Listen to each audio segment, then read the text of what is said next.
Hey friends, welcome to my channel. ఇవాళ చేయబోయే recipe అటుకుల మిక్చర్.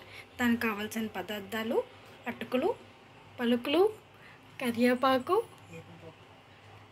ఏపించనపప్పు, కారం, ఉప్పు, ఆయిల్.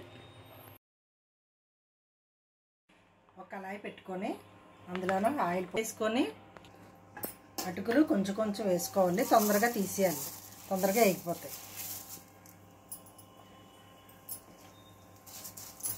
వేగాక తీసేసుకోండి.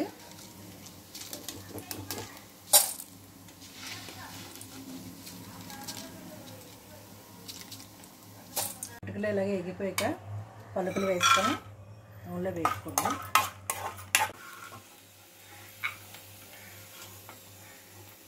పలుకులు తీసాక కరివేపాకు వేసుకోండి.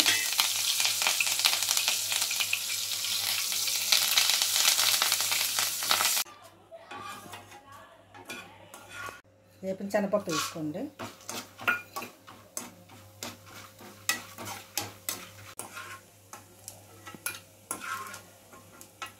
ఇప్పుడు అన్నీ వేపుకున్నాక అటుకులు వేసి ఫస్ట్ వేపిన శనగపప్పు, పలుకులు, కరివేపాకు, తగినంత ఉప్పు, కారము, తిన్న వాళ్ళు ఎవరైనా ఉంటే మసాలా వేసుకోవచ్చు, అది మీ ఇష్టం.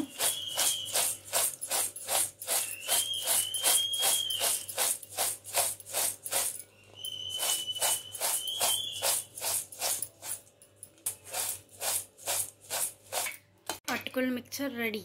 మీకు నచ్చితే లైక్, షేర్ అండ్ సబ్స్క్రైబ్ చేసుకోండి.